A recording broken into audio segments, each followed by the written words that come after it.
주제로 함께 말씀을 나눴습니다.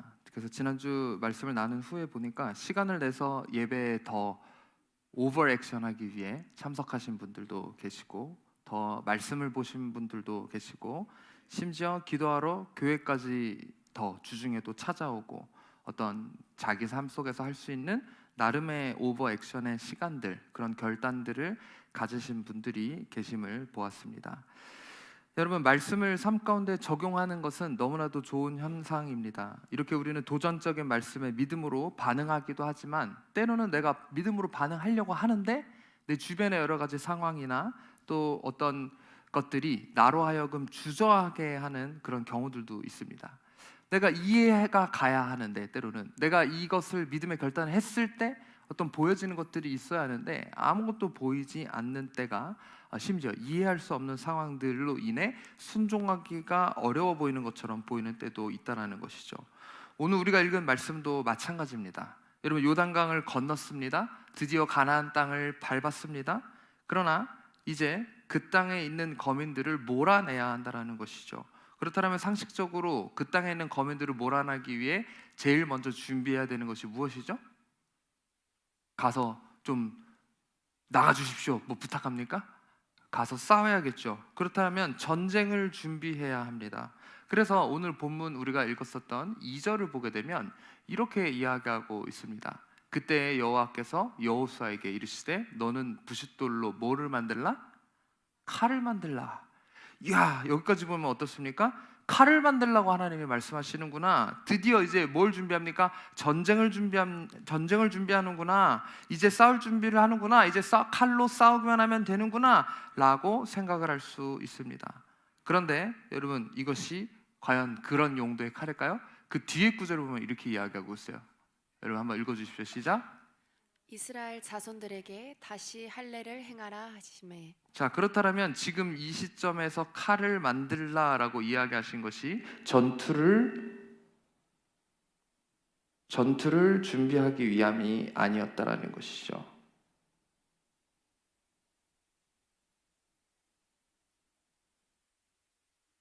전투가 아니라, 그렇다면 무엇을 준비했습니까? 할례를 하라. 전투가 아니라 할례를 하기 위해서 하나님께서는 그 부싯돌로 칼을 만들라라고 말씀을 하셨음을 우리는 알 수 있습니다. 여러분, 할례란 무엇입니까? 자신을 베는 행위예요. 자신의 가장, 어떻게 보면 특히 남성들의 중요한 부분의 어떤 그 표피를 잘라내는 것이 할례라는 것이죠. 여러분, 하나님께서는 전쟁을 준비해야 되는 그 시점에 칼을 만들라고 하셨지만 그 칼로 싸울 준비가 아니라 자신을 어떻게 보면 깎아내고 자신을 베라는 이해할 수 없는 부분을 요구하고 계셨다라는 것이죠. 일반적으로 우리는 이런 표현이 있습니다. 칼이라도 뽑았으면, 칼이라도 들었으면 뭘 해라? 무라도 베라, 무라도 썰어라 라는 그런 표현이 있는데, 칼을 들어서 뭔가를 해를 가하라는 것이 아니라 자신을 베라는 도무지 이해할 수 없는 명령을 하고 있다라는 것이죠. 여러분, 이 할례라는 단어, 좀 전에 말씀드렸지만 할례가 가지고 있는 의미는 자르다, 이 원어를 보게 되면 자르다라는 그런 표현을 갖고 있어요. 그래서 돌칼로 어떤 남성 생식기에 있는 포피를 잘라내는 것, 요즘 말로 하면 뭡니까? 포경수술을 이야기하고 있습니다. 하나님께서 아브라함에게 먼저 명하셨습니다. 너는 이제 구분된 나의 사람으로서, 나의 백성으로서 이것을 너희 자녀와 자손들에게 대대로 행하라 라고 명하셨고, 그래서 이 포피를 잘라내는 수술을 모든 아브라함의 자손들, 특별히 이스라엘 족속들이 행하게 되었습니다. 이 할례가 가진 상징적인 의미들이 여러 가지 있는데요. 먼저 첫 번째 의미는 구별됨입니다. 할례를 행할 때 그 표피를 잘라내는 것, 그 피부를 잘라내는 것, 이것은 내 자아를 죽이고 하나님의 백성입니다라는 그 표식을 준다라는 것이죠. 그러니까 이 이스라엘 사람과 다른 사람들의 신체적으로 구분할 수 있는 것이 무엇이다? 벗기고 보면, 이 포피가 잘라져 있는 것을 보면 이 사람이 이스라엘 남자구나 아니구나 라는 것을 알 수 있다는 것이죠. 할례를 받았느냐 받지 않았느냐는 이방인들과 이스라엘 사람과 구분할 수 있는 가장 가시적으로 확인할 수 있는 방법입니다. 할례를 받는 것 자체가 나는 아브라함의 자손입니다, 나는 하나님을 섬기는 사람입니다 라는 것을 보여주는 역할을 했다라는 것이죠. 그래서 하나님께서는 자신의 백성들이 이방 민족들, 자신께 속하지 않은 민족들과 구분돼야 하는 것을 명령하셨다라는 것입니다. 여러분, 우리는 세상 사람들과 할례 받은 사람으로서 구분되어 있습니까? 내가 삶에서 어떤 행동을 하는가가 우리를 구별하곤 합니다. 맨날 코가 시뻘게 가지고 혀가 꼬여 있는 사람을 보면, 맨날 볼 때마다 그런 사람을 보면 우리는 무엇을 알 수 있죠? 저 사람은 술주정뱅이구나 라는 것을 알 수 있습니다. 맨날 볼 때마다 핸드폰만 들고 있어요. 볼 때마다 핸드폰으로 웹툰을 보고, 볼 때마다 핸드폰으로 뭐 유튜브를 보고 있고, 볼 때마다 핸드폰으로 다른 것을 하고 있어요. 심지어 대화하고 있는 중에도 핸드폰에만 손이 가 있어요. 그런 사람을 보면 우리는 무엇을 알 수 있죠? 저 사람은 핸드폰 중독자구나 라는 것을 알 수 있습니다. 그 사람이 삶 가운데 어떤 행동을 하는가가 그 사람의 모습을 나타낸다는 것이죠. 우리 열심히 예배팀으로 섬기기도 하지만 실제 음악으로 업을 삼고 있는 우리 재영 형제나 시연 형제의 손을 한번 보십시오. 분명히 굳은 살이 있을 겁니다. 음악하는 사람들은 늘 연습을 하고 또 계속 연주를 하기 때문에 그 손에 그 흔적이 있다라는 거예요. 내가 음악으로 먹고 산다라고 하는데 손에 굳은 살이 없다? 있을 수 없는 일이라는 것이죠. 음악인이다 하면 음악인으로서의 삶, 음악인으로서의 표식이 몸 가운데 남게 돼 있다라는 것입니다. 그렇다면 여러분은 하나님의 백성으로서의 표식, 하나님의 백성으로서의 행동, 그것이 여러분 삶 가운데 나타나고 있습니까? 때로는 우리가 이런 말들을 세상에서 듣죠. 교회 다니는 사람들이 더해. 이런 말이 왜 나왔을까요? 바로 구별되지 못했기 때문입니다. 세상 사람들과 교회 다니는 사람들은 좋은 의미에서 저런 사람이 그리스도인이구나, 저런 사람이 교회 다니는 사람이구나 라는 말을 우리가 들어야 할 만큼 좋은 의미에서의 구별됨을 우리는 가지고 있어야 하는데, 오히려 요즘은 안 좋은 의미로서의 구별됨을 갖게 되는 것 같은 이런 현상들이 나타나는 것 같습니다. 그래서 여러분, 우리는 구별돼야 합니다. 하나님의 백성으로서의 마땅한 그 삶의 모습이 우리의 삶 가운데 반드시 나타나야 함을 우리는 기억해야 합니다. 그리고 할례가 갖고 있는 또 다른 의미는 바로 정결함의 의미를 가지고 있습니다. 여러분, 이때 당시는 의학이 덜 발달했기 때문에 어떤 육체적인 깨끗함의 유익을 얻기 위해 할례를 하라라고 말씀을 하셨습니다. 여러 가지 병균이나 또 이때 당시 뭡니까, 어떤 이 쉽게 씻지 못하는 그런 부분들도 이제 있기 때문에 이 할례를 행함으로 인하여서 어떤 이 위생적인 도움을 얻기 위해서 하나님은 정결을 행하라라고 말씀하셨다라는 것이죠. 그러나 이 할례는 단순히 육체적인 정결함을 의미하는 것이 아니라 궁극적으로는 무엇입니까? 영적인 정결함을 받아라라는 것을 의미하고 있습니다. 이때 당시 다른 이방 사람들은요, 성적으로 굉장히 문란함을 갖고 있었습니다. 그러나 이스라엘 사람들 같은 경우는 어떻다? 그 몸에 이 표식으로 인하여서 이 이방 사람들과 구별이 된다라는 것이죠. 그래서 이 할례를 받은 자는 그 나름의 정결함의 어떤 정체성, 하나님의 선택된 백성으로서의 정체성을 가질 수밖에 없다라는 겁니다. 여러분, 하나님의 백성으로서 이방 사람들과 똑같은 문란함이 아니라 정결함을 받기를 원하셨다라는 거예요. 구분됨을 갖기를 원하셨다라는 거예요. 죄에 있어서 어떻게 반응하는가? 심지어 몸에 가진 이 표식으로 인해 세상 사람들과 구별된 정결함이 삶 가운데 나타나기를 하나님은 원하셨다라는 겁니다. 그 다음 할례가 가진 또 다른 의미는 바로 언약입니다. 아브라함에게 주셨던 언약인 것이죠. 너는 이것들을 행하라. 너의 자손들이 수많은 별들과 같이 될 것인데 이것을 행하라 라고 말씀을 하십니다. 우리 창세기 17장에 보면 9장 10절 11절 말씀이 있는데 여러분 한번 읽어주십시오. 시작.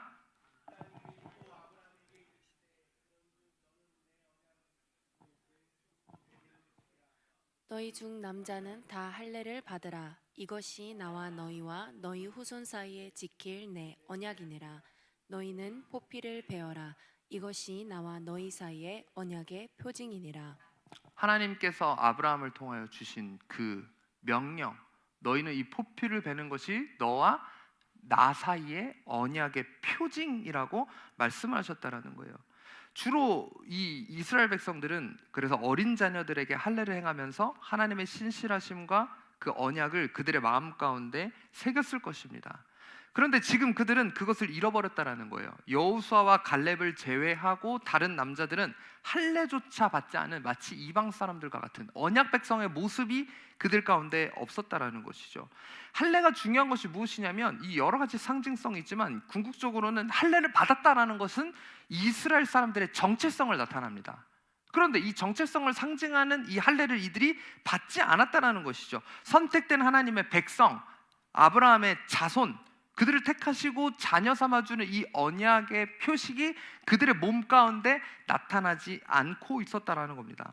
하나님이 우리에게 주신 언약, 무엇을 통해 나타나야 된다? 나의 정체성. 우리가 그것을 잊어버리면 안 된다는 거예요. 이 사람들이 지금 이 여호수아와 갈렙과 함께 있는 이 대다수의 사람들은요, 광야 생활 중에 태어난 사람들이에요. 그렇기 때문에 광야 생활이 진행 중이었기 때문에 성인이 되었지만 할례 의식을 행할 수가 없었다라는 것이죠. 그런데 그 잊어버린 정체성대로 하나님은 있기를 바라지 않으셨다라는 거예요. 여러분, 이것처럼 우리의 정체성을 인지하는 것이 너무나도 중요합니다. 내가 누구인가? 내가 왜 살아가는가? 어떤 목적으로 살아가는가? 여러분은 어떤 정체성으로 살아가고 계십니까? 하나님이 약속하신 대로 그분의 자녀로서, 구분된 자로서, 정결한 자로서 살고 계십니까? 그래서 이 언약의 상징이라는 의미도 있지만 마지막으로는 이것이 가진 상징성은 바로 고통입니다. 여러분, 할례가 무엇입니까? 살을 칼로 벗겨내는 것입니다. 그리고 이때 당시 마취가 있었을까요? 마취가 어디 있습니까? 이때 당시. 거기다가 우리 남자분들은 더욱 이해하실 겁니다. 마취도 없는데 제일 민감하고 고통스러운 부분의 살을 벗겨난다? 이것만큼 고통스러운 것은 없을 것입니다. 할례를 받는 것이라는 것은 반드시 고통이 수반될 수밖에 없다라는 거예요. 우리가 그리스도인으로 산다는 것도 마찬가지입니다. 때로는 우리 육체가 하고 싶어 하는 것들을 어떻게 해야 된다? 잘라내야 된다. 그것이 고통을 준다 하더라도 우리는 그것을 잘라내야 된다. 내가 간절히 원하는 것, 그런데 그것이 만약에 하나님이 원하시는 것이 아니에요. 여러분, 그것을 잘라낼 줄 아셔야 합니다. 때로는 그것이 죽을 것과도 같은 고통이라 하더라도 감내해야 합니다. 그것이 요단강을 건넌 이후의 믿음이자 삶이라는 것이죠. 여러분, 이런 고통 없이는요, 이전 세대처럼 죽을 수밖에 없다라는 겁니다. 이전 세대들은 할례를 받았습니다. 언제 할례를 받았느냐? 출애굽을 하기 직전, 홍해를 건너기 직전에 유월절을 지키기 위해서 하나님께서는 집단으로 할례를 행하라라고 말씀하셨습니다. 그럼 그 사람들이 할례를 받았습니다. 그리고 홍해를 건넜습니다. 그러나 변화된 것이 있었나요? 변화된 것이 없었어요. 할례를 받았으나 변화되는 것이 없었습니다. 자, 이제 그 다음 세대입니다. 새로운 세대가 마찬가지로 가나안 땅에 들어가 정복해 나가야 합니다. 그런데 하나님은 그 시점에 다시 한번 할례를 행해라. 여리고성을 앞둔 이들에게 살을 깎는 이 고통은 굉장한 의미를 가지고 있다는 거예요. 너희가 살을 깎는 이 고통을 기억해라. 지금 이 시점에 이 고통을 기억함으로 인해서 너희가 하나님의 백성이 된다는 것이 어떤 의미인지 가슴에 새겨라. 이 고통에, 이 언약에, 이 정결에, 이 구별에, 이런 것들 없이는 하나님의 백성으로서 그 새로운 땅으로 나아갈 수 없다는 것이죠. 여러분, 어떤 분들이 이럴 수 있습니다. 구별, 정결, 언약 좋습니다. 그러나 저는 고통은 받기 싫어서 할례 받지 않겠습니다. 여러분, 이것이 이루어질 수 없다라는 것이죠. 이 모든 네 가지의 것들을 통하여서 우리는 하나님 앞에 내가 당신께 속한 백성입니다 라는 것을 고백할 수 있어야 한다는 것입니다. 여러분, 그렇다면 그러면 어떻게, 나도 할례를 받아야 되나? 나는 이미 수술 받았는데, 아니면 나는 여자인데 그럼 어떻게 해야 되나? 여러분, 이렇게 생각하실 수 있죠. 오늘날도 그러면 이런 할례를 받아야 할까요? 여러분, 오늘날의 할례를 뜻하는 여러 부분들이 사실 있습니다. 이 할례의 궁극적인 의미는 하나님을 믿는 사람으로서의 구별됨이라고 말씀을 드렸죠. 즉, 이 할례를 받았다라는 것은 하나님을 믿고 따르는 자들의 표식입니다. 그렇다면 오늘날의 할례의 표식은 어떤 것들이 있을까요? 바로 첫 번째는 세례 혹은 침례입니다. 이 자리에 계신 많은 분들이 이미 세례 혹은 침례를 받으신 분들이 계실 겁니다. 혹은 아직 받지 못하신 분들도 계실 겁니다. 이 세례, 침례가 가진 의미란 바로 할례의 그 의미라는 거예요. 물론 교단마다 어떤 교단은 세례, 머리에 물을 뿌리는 형식으로 하고 또 어떤 교단은 심지어 물에 아예 들어가는 침례를 행하지만 이 성경 원어적으로 보게 되면 세례보다는 침례가 더 맞는 형식이기는 합니다. 그래서 한번 생각해 봅시다. 침례 받을 때 보통 어떻게 합니까? 그 물에 아예 이렇게 집어넣어 버려요. 통째로 그 몸을 집어넣게 되면서 목사님 이렇게 이야기하죠. 성부와 성자와 성령의 이름으로 세례를 베푼다 하면서 물에 집어넣다가 물 속에서 나오면서 이제는 나는 하나님의 백성입니다. 이제 새로워진 사람입니다 라는 그 표식이 됐다라는 것이죠. 그래서 우리가 교회를 다닌다고 이야기할 때 보통 뭐라고 이야기하냐면 당신은 세례 교인이십니까? 라고 질문을 하게 되고 이 교회에 법적으로 정회원이 되기 위해서는 뭡니까? 세례 교인이어야 된다는 거예요. 그러니까 나는 이렇게 하나님 앞에 구별된 백성입니다라는 것을 보여주는 것. 이전의 나의 모습은 물속에서 죽고 이제는 새로운 사람의 모습으로 다시 나오는 것. 그것이 이 세례, 침례가 가진 것의 의미라는 겁니다. 부활절이 벌써 많이 남지 않았어요. 그래서 이번에 저희도 이 세례식을 할 건데 아직 세례받지 않은 분들은 그래서 마음으로 좀 준비해 주시고 나중에 이제 좀 공고를 내서 저희가 신청자들을 받고 세례 교육도 이렇게 진행을 하려고 합니다. 그래서 우리 교회를 다니는 누구나 세례 받아야 된다라는 거예요. 할례 받아야 된다라는 거예요. 마음 가운데 구별된 이 표식이 있어야 된다라는 거예요. 이것이 궁극적으로 많은 분들이 갖고 있는 오늘날의 할례의 의미이기도 하고 또 다른 것은 어떤 거냐면 바로 십자가입니다. 십자가. 특히 이제 우리 교회, 우리 기도원에서 하고 있는 정말 계속 이어갔으면 하는 것 중에 하나가 뭐냐면 송교훈신 예배 때 저희 원로 목사님이 십자가 목걸이를 걸어드리는 거예요. 누구나 이렇게 이야기할 수 있어요. 이미 이구 집에 막 8개가 쌓여 있는데 또 받나요? 저는 이번에 안 받을래요. 그게 아니고 여러분 이 새해를 시작하면서 송구연 예배를 드리고 이제 영신 예배 1월 1일이 되어서 이 십자가 목걸이를 걸어준다는 것이 그냥 예쁜 십자가 목걸이를 걸어주는 정도의 의미가 아니라는 것이죠. 어떤 의미입니까? 십자가 목걸이를 걸고 이 그리스도인으로서의 표식을 갖고 살라는 거예요. 이 한 해 가운데 그 십자가 앞에 떳떳한 삶, 구별된 삶, 십자가의 그 능력 안에 살아가는 그 삶을 살라라고 이 십자가 목걸이를 걸어주시는 거예요. 내가 십자가 목걸이를 걸고 어떤 때 뭡니까? 허튼 짓 할 수 없다라는 것이죠. 그래서 나쁜 짓 하기 전에 이 십자가를 안에다 넣고 뭐 혹은 벗어놓고가 아니고 늘 그래서 우리 저기 청년 중에 한 명은 샤워할 때도 그 십자가 차고 해가지고 막 다 끊어주겠다라고 이야기하는데 샤워할 때는 벗으셔도 됩니다만 그러니까 이것을 우리가 이 십자가 목걸이를 내가 걸고 그리스도인으로서의 삶이 어떤 삶이지?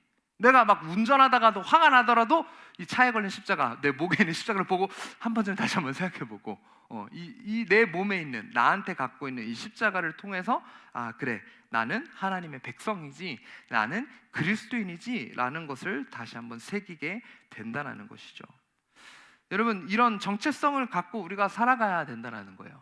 그래서 여러분 이 신약시대 때 초대교회 때 어떤 논쟁이 있었냐면 이런 논쟁이 있었습니다. 유대인들은 모두가 할례를 받잖아요. 그런데 이제 교회 안에 새롭게 형성된 예루살렘 교회와 여러 이방인들 교회 가운데는 유대인들도 있지만 이방인들이 있었다라는 거예요. 교회 지도자들이 모여서 이런 논쟁이 생겼습니다. 그러면 앞으로 하나님을 믿는 이방인들에게도 할례를 행해야 되는 거 아닙니까? 저 사람들도 구별된 사람으로서 실제 할례 의식을 행해야 되는 거 아닙니까? 누구는 해도 된다, 해야 된다, 아니면 누구는 하지 말아야 된다를 갖고 논쟁이 있었습니다. 자, 그런데 그 논쟁의 결과가 무엇이냐면 그들에게조차 이런 짐을 지워줄 필요가 없다라고 이렇게 이야기를 하게 되는데 이 사도 바울이 로마서에서 이 부분에 있어서 아주 정확하게 정리를 합니다. 이것을 우리말 성경을 보면 조금 더 직접적으로 나타나게 되어 있는데요. 우리말 성경으로 로마서 2장 28절 29절 말씀 한번 읽어주십시오. 시작. 겉으로 유대 사람이라고 해서 참 유대 사람이 아니고 몸에 받은 할례가 참 할례가 아닙니다. 오히려 속 사람이 유대 사람이라야 참 유대 사람이며 문자와 된 율법에 의해서가 아니라 성령으로 마음에 받은 할례가 참 할례입니다. 그 칭찬은 사람에게서가 아니라 하나님에게서 옵니다. 자, 사도 바울이 여기서 딱 직접적으로 지목하고 있는 게 뭐냐면 겉으로 유대 사람이라고 해서 이게 무슨 말입니까? 그러니까 내가 할례를 받았다고 해서 참 유대 사람이 아니라고 분명히 이야기하고 있죠. 몸에 받은 할례는 참 할례가 아니라고 이야기하고 있어요. 그러면서 오히려 속 사람이 유대 사람이어야 참 유대 사람이며 문자화된 율법에 의해서가 아니라 성령으로 마음에 받은 할례가 참 할례라라고 이야기하고 있습니다. 여러분, 그렇기 때문에 우리는 마음의 할례를 받기에 힘써야 된다는 거예요. 그러니까 이것이 무슨 말이냐면, 내가 세례 받았다고, 여러분 이것이 아까 말씀드렸듯이 오늘날의 할례를 상징하는 것이 세례와 십자가라고 이야기했는데, 내가 십자가 목걸이 했다고, 십자가 목걸이 받았다고, 혹은 내가 세례 받았다고, 내 몸에 그 표식을 내가 갖고 있다고, 내가 세례 증명서가 있다고, 여러분 참 그리스도인, 참 하나님의 백성이 아니라는 거예요. 사도 바울이 여기서 지적하고 있는 것이 무엇이냐? 성령으로 당신이 마음의 할례를 받았느냐라는 거예요. 내가 육체는 세례 받았지만, 육체는 침례 받았지만, 당신의 마음에도 그 그리스도의 보혈이, 당신의 그 마음에도 그 물에 들어갔다 나온 그 흔적이 있느냐라고 반문하고 있다라는 것이죠. 마음의 할례를 받았다라면 할례 받은 자로서의 삶을 살아야 된다라는 겁니다. 여러분, 그 출애굽 1세대들이 할례를 받았습니다. 홍해를 건너기 전에 할례를 받았으나 광야에서의 그들의 삶은 할례 받지 않았을 때와 똑같이 살았기 때문에 결국 그들은 약속의 땅에 들어가지 못하고 그 광야 여정 가운데 죽게 되었다라는 겁니다. 우리는 그 점에 집중하길 원합니다. 여러분, 그런데 너무 재미있는 것이 무엇이냐면, 지금 여기서 할례를 행하고 있는 지금 이 시점이 어떤 시점이냐는 거예요. 싸움을 앞두고 있는 시점이죠. 이제 새롭게 시작해야 돼요. 강을 건넜습니다. 기념비를 세웠어요. 그리고 눈앞에는 뭐가 있습니까? 여리고성이 있어요. 싸움을 준비해야 하는 그때에 지금 하나님께서는 여기서 할례를 행하라 라고 이야기를 하고 있습니다. 그렇기 때문에 우리가 이것을 기억해 보길 원합니다. 지금 여기서 하나님께서는 왜 할례를 행하라 라고 말씀하고 계실까요?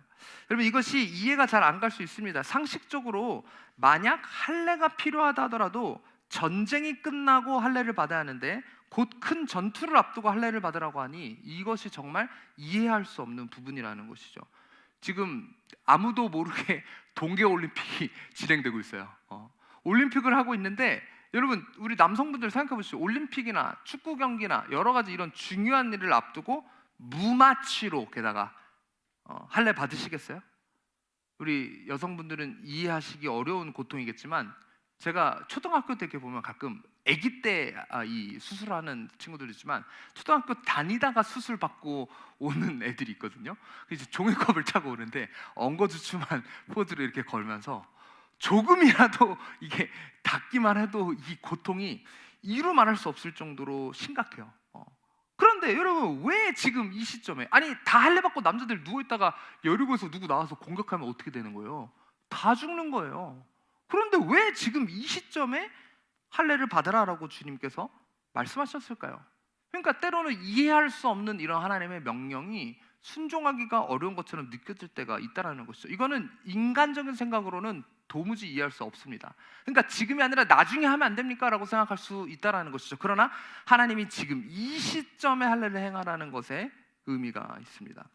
먼저 첫 번째는 이 할례를 지금 여기서 하라는 것은 그들이 정체성을 회복하고 그 정체성을 지키기 원하셨기 때문에 하나님께서는 여기서 할례를 행하라 라고 말씀하고 있습니다.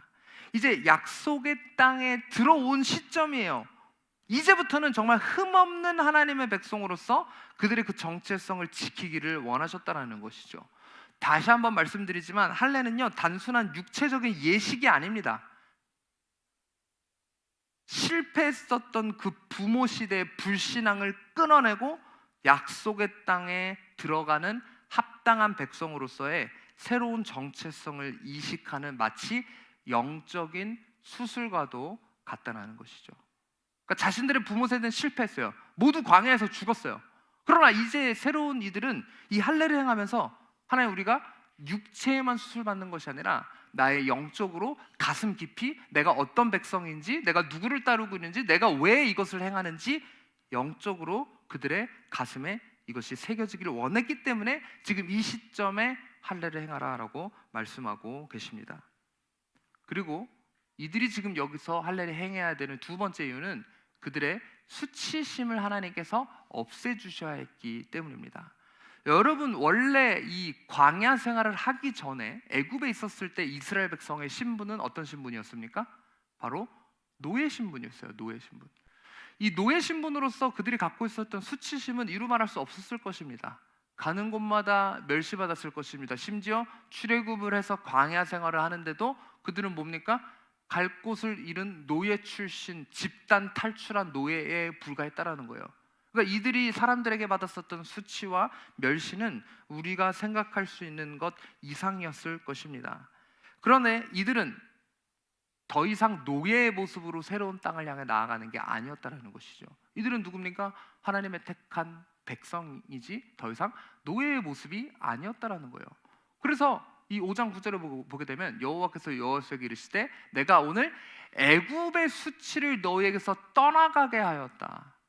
그러니까 지금 이미 출애굽을 한 지 꽤 오랜 시간이 지났습니다. 40년이라는 시간이 이제 지났음에도 불구하고 여전히 애굽의 수치, 노예로서의 수치가 그들 가운데 있었다라는 것이죠. 하지만 이 할례를 행함으로 그 애굽의 수치가 없어지게 떠나가게 하셨다라고 하나님은 말씀하고 있습니다. 이제는 뭡니까? 노예의 모습, 수치스러운 모습이 아니라 당당하게 하나님의 백성으로서 가나안 땅에 들어가는 용사이자 이제 그 땅에 들어갈 때는 그 땅의 주인으로서 새로운 이 정체성을 갖고 그곳에 나아가기를 하나님은 원하셨다라는 겁니다. 여러분, 그리고 이 이스라엘에게 있어서 수치는요, 노예였던 과거의 뜻도 있지만 이런 의미도 있습니다. 하나님이 우리를 버리셨나? 하나님 우리와 함께하지 않으셨나? 왜 우리는 이 광야에서 떠돌아야만 하나? 라는 어떤 이런 불신앙의 꼬리표와도 같은 것이 그들을 따라다녔다라는 겁니다. 그런데 여러분, 이 할례를 행함으로써 하나님이 선포하고 계신 것이 무엇이냐면 이제는 너희의 그 불신앙을 버려라. 내가 너희를 돌보지 않는다라는 그 모든 불신앙을 내어 버려라 라고 이야기하고 있습니다. 너희가 가진 그 너희 스스로의 수치, 이방 사람들로 받고 있는 그 모든 멸시를 이제 내어 버려라. 그래서 여러분, 그 지역의 이름을 오늘까지 길갈이라 하느니라 라고 이야기하고 있는데, 이 길갈이라는 단어가 굴려버리다라는 뜻이에요. 굴리다. 그러니까 이제는 이 산에서 너희가 길갈에 기념비 세웠죠. 기념비를 세우고 요단강의 기적을 기억하면서 이제는 너희의 그 수치와 불신앙 모두 산 아래로 굴려버려라. 내어버려버려라. 왜? 앞으로 전진하려면 과거에 매여 있으면 안 된다는 거예요. 여러분 삶 가운데 하나님께서 행하실 새 일을 기대하시는 분들 계십니까? 우리 교회도 마찬가지고 여러분 개인의 삶에도 그렇다면 우리 과거의 모든 수치와 모든 죄악된 모습과 할례받지 못한 자로서의 그런 모든 모습은 이제는 굴려버려야 되는 거예요. 다 내려버려야 되는 거예요. 그리고 이제는 새로운 모습으로 새로운 정체성을 갖고 하나님께서 하실 그 일을 기대함으로 나아가야 된다는 것이죠. 과거에 매여 계지 마십시오. 많은 사람들이 과거에 매여 있으면서 고통스러워합니다. 주님께서 그 모든 허물들을 벗겨주셨는데 왜 여전히 과거에 매여 있습니까? 주님이 말씀하셨죠? 누구든지 그리스도 안에 있는 자들에게 이렇게 말씀하셨죠. 너희가 그리스도 안에 있으면 우리에게 새로운 피조물이라는 선포를 하셨음에도 불구하고 왜 여전히 이전의 수치에 우리가 매여 있습니까? 그래서 주님께서는 할례를 받음으로 이제는 그 모든 수치심, 그 모든 불신앙을 굴려버리라라고 선포하고 있습니다. 여러분, 이전 세대들은요, 하나님을 불신함으로 하나님과 그 언약의 관계, 또 자신들의 정체성에 문제가 있었다라는 거예요. 하나님은 이제 할례를 새로운 세대에게 행하심으로 그 언약과 약속을 회복하길 원하셨습니다. 그래서 주님께서는 그들에게 이제 너희는 새로운 정체성을 갖고 나와 함께 다시 나아가자라고 손을 내밀고 계신 거예요. 왜? 이제 이들은 이전 세대와 같은 길을 걷기를 하나님은 원하지 않으셨기 때문이에요. 이전 세대 사람들과의 어떻게 보면 지금 이 시점이 비슷한 부분들이 많아요. 이 이전 세대가 언제 할례를 받았냐면요, 아까 말씀드렸지만 이 출애굽, 그러니까 애굽을 탈출하기 그 직전에 집단적으로 할례를 받습니다. 그리고는 그들이 뭘 마주합니까? 홍해를 마주하게 되죠. 그리고는 뭡니까? 그 홍해를 건너게 됐지만 결국은 실패하게 됐어요. 자, 지금 이스라엘 다시 이 2세대가 할례 받는 시점은 어떤 시점입니까? 요단강을 건넜습니다. 그리고 그들의 앞에는 무엇이 있습니까? 여리고가 있습니다. 이제는 이 요단강이 홍해 같기도 하지만 여리고도 홍해와 또 같은 그런 막다른 길과 같은 상징성을 갖고 있다라는 것이죠. 홍해를 앞두고 할례를 행했었던 1세대처럼 이제는 여리고성을 앞두고 이들이 할례를 받게 됩니다. 요단강이 건너질 때는 그들의 믿음의 발걸음, 믿음의 반응으로 인해서 요단강이 갈라졌지만 홍해 사건은 하나님의 전적인 개입하심으로 인해 그 홍해가 갈라졌다라고 말씀드린 것처럼 그 여리고성도 마찬가지죠. 이들이 믿음으로 돌긴 했지만 전적으로 하나님의 역사로 인해서 그 여리고성이 무너진 것처럼 이들은 이제 이 자신이 스스로 전투를 준비하는 것이 아니라 할례를 받음으로 그 정체성을 회복하여 주님 앞에 나아가기를 이들은 바랬다라는 겁니다. 여러분, 이 믿음의 발걸음을 내디디셨습니까? 주님이 행하신 일을 감사함으로 받아 내 삶에 기억하면서 때로는 내가 할 수 있는 것에서 더 오버 액션 하겠다는 결단을 하셨습니까? 그렇다면 이제는 우리가 할례 받을 차례입니다. 여러분, 우리도 삶 가운데 영적인 전투들을 앞두고 있다는 것을 여러분들이 기억하셨으면 좋겠어요. 그리고 그 전투에 여러분은 어떻게 준비하고 계십니까? 하나님 말씀에 순종하면서 하나님의 백성으로서의 정체성을 회복하고 계시기에 힘쓰고 계십니까? 아니면 다른 준비들을 하고 계십니까? 세상 사람들은 전쟁다운 전쟁을 준비하길 원해요. 다른 것을 준비하기에 힘씁니다. 돈을 저축합니다. 내 노후를 위해서, 혹은 내 자녀들의 앞길을 위해서. 학생들은 뭡니까? 공부만 하기에 힘씁니다. 또 누구는 운동으로 몸을 기르기에 힘씁니다. 또 우리 청년들은 뭡니까? 돈을 벌기에 힘쓰고 스펙을 쌓기에 힘쓰고 결혼을 준비하기에 힘씁니다. 그래서 우리 노아의 때도 사람들이 장가 들고 시집 가고 먹고 사는 거에만 집중하고 있다가 결국 그 난리가 났음에도 불구하고 구원받지 못했습니다. 여러분, 이 시점에 우리에게 중요한 것이 그 모든 것들을, 세상적인 것들만 준비하기에 힘쓰는 것이 아니라는 거예요. 우리가 힘써야 될 것이 무엇이냐? 바로 그 다른 어떤 것보다 하나님의 백성으로서의 정체성을 회복하고 할례를 받는 것, 이것이 우리의 삶 가운데 제일 우선이 돼야 하는 일이라는 겁니다. 그래서 여러분, 지금 이 시점에, 할례를 받는 시점에 이미 할례를 받았었던 인물 여호수아와 갈렙이 있었죠. 그럼 그들도 이 정체성을 회복해야 되는 거 아닙니까? 인도자인 여호수아도 정체성을 회복해야 되면 할례를 뭐 또 받나요? 이미 잘라냈는데 뭐 더 잘라내나? 여러분, 놀라운 것은 오늘 우리가 본문으로 읽지는 않았는데 이 여호수아 5장에 보게 되면 하나님께서 여호수아에게도 동일한 것을 요구하세요. 정체성의 회복을 요구하세요. 어떻게 그 정체성의 회복을 요구하시냐? 여호수아 5장 15절 말씀 읽어주십시오. 시작. 여호와의 군대 대장이 여호수아에게 이르되 내 발에서 신을 벗으라. 내가 선 곳은 거룩하니라 하니 여호수아가 그대로 행하니라. 자, 여기서 할례를 받은 다음에 아까도 말씀드렸듯이 출애굽도 할례를 행한 다음에 유월절을 하나님께서 지키라라고 말씀하신 것처럼 그 유월절 의식, 어린 양을 잡고 문설주에 피를 바르는 그것이 나타난 것처럼 여기서도 마찬가지로 할례를 받고 그 다음에 우리가 오늘 읽지 않았는데 10절부터 12절을 보게 되면 유월절을 지키는 장면들이 나와요. 그리고 13절부터는 어떤 장면이 나오냐? 여호수아가 여리고에 가까이 가게 되는데 거기서 한 사람이 칼을 빼고 있는 것을 보게 됩니다. 그리고 이렇게 질문합니다. 당신은 우리 측 사람입니까? 적군 사람입니까? 라고 질문을 하자 그 사람이 이렇게 이야기합니다. 아니다, 나는 여호와의 군대 대장이다 라고 이야기하자 여호수아는 그 앞에 엎드려 절합니다. 그리고서는 그 여호와의 군대 대장이 여호수아에게 뭐라고 말씀하신다? 내 발에 신을 벗으라. 내가 선 곳은 거룩하니라. 여러분, 이 말을 들을 때 떠올리셔야 하는 장면이 있습니다. 어떤 장면입니까? 모세가 시내산의 그 떨기나무 가운데 서 있을 때, 모세가 떨기나무 가운데서 하나님이 그를 부르셨을 때 이 동일한 말씀을 하시죠. 내가 선 곳은 거룩하니 내 신을 벗으라. 여러분, 거기서 모세는 하나님을 만납니다. 거기서 모세는 하나님부터 소명을 받습니다. 거기서부터 이 모세의 출애굽 여정, 자기 삶 가운데 하나님이 사용하시는 본격적인 이 이스라엘을 구원할 어떤 사람으로서의 그 정체성이 거기서부터 시작이 된다는 거예요. 근데 지금 이 시점 이스라엘 백성들은 할례를 받습니다. 유월절을 지켰어요. 이미 할례를 받았었던 여호수아도 이 정체성의 회복이 너무나도 필요한 거예요. 그래서 하나님이 그 시점에 하나님의 군대 대장을 보내서 모세에게 하셨던 그 말을 토시도 안 틀리고 그대로 하십니다. 네가 선 곳은 거룩하니 내 발에 신을 벗어라. 신을 벗는다는 것은 어떤 것을 의미하냐면 내 모든 주권을 내려놓겠다라는 거예요. 포기하겠다라는 거예요. 순복하겠다라는 전적인 순종을 의미합니다. 여호수아에게 다시 한번 그 순종의 결단, 그리고 모세와 같이 하나님께서 그를 통해서 하실 그 일들을 다시 한번 회복시켜 주시는 거예요.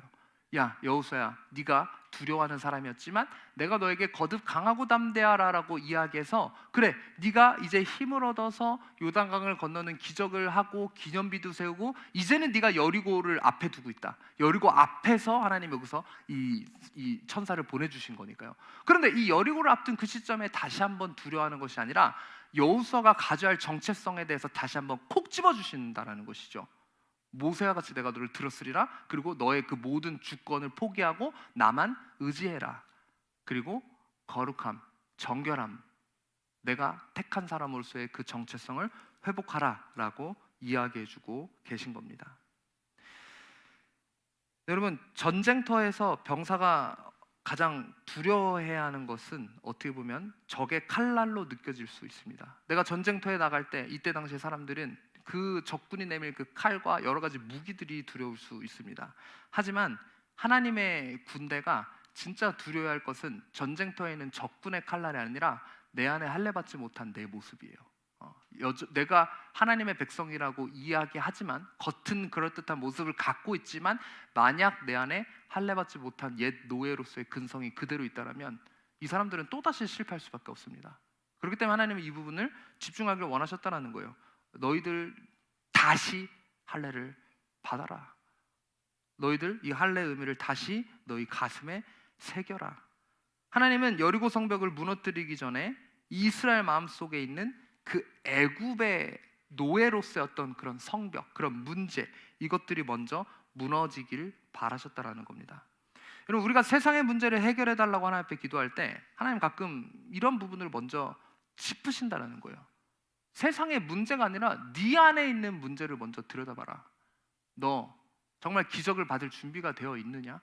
너 정말 나의 백성으로서 그 기적을 향해 나아가야 할 그 정체성이 너한테 있느냐라고 반문하시는 거예요. 여러분, 우리는 주님께 무엇을 구하고 있습니까? 그리고 우리는 무엇을 두려워하고 있습니까? 하나님의 이 전투의 방식은 칼을 꺼내서 적군을 겨루는 게 아니라 칼을 꺼내서 나 자신을 먼저 베게 하신다는 거예요. 하나님의 백성으로서의 진정한 그 의미를 새기기 위해서 세상의 방식과 다른 방식으로 하나님은 일하십니다. 왜 칼을 베서 스스로를 먼저 베라고요? 내가 먼저 문제이기 때문에. 적군이 문제가 아니라 내가 문제이기 때문에. 내 안에 있는 문제가 해결되지 않으면 아무리 전쟁터에서 어떤 기적을 경험해도 결국 그것은 승리가 아닐 것입니다. 일시적으로 승리해 보이는 것처럼 보일 수 있으나 내 안의 문제가 해결되지 않으면 결국 패배할 수밖에 없다라는 것이죠. 여러분, 오늘 우리가 배야 할 내 안에 있는 문제는 무엇입니까? 계속해서 칼을 들어서 설치려고만 하고 있지는 않았나요? 그런데 정작 문제는 내 자신, 내 안에 여전히 할례받지 못한 옛 자아의 모습은 무엇입니까?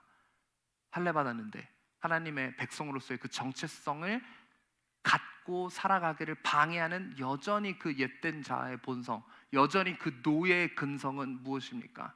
오늘 주님께서 그렇게 말씀하시는 거예요. 너는 이제 더 이상 노예가 아니야.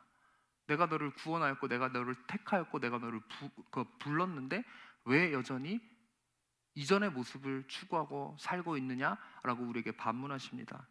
여러분, 우리 모두가 싸움을 앞두고 있습니다. 그리고 이 싸움 앞에 승리하기 위한 첫 번째 우리가 또 해야 할 것은 바로 우리 안에 있는 것들을 잘라내는 것, 특별히 내 안에 있는 이 옛 모습을 잘라내는 것. 그래서 여러분, 우리가 이제 주님 앞에 나아갈 때는 새로운 모습으로 나아가길 원합니다.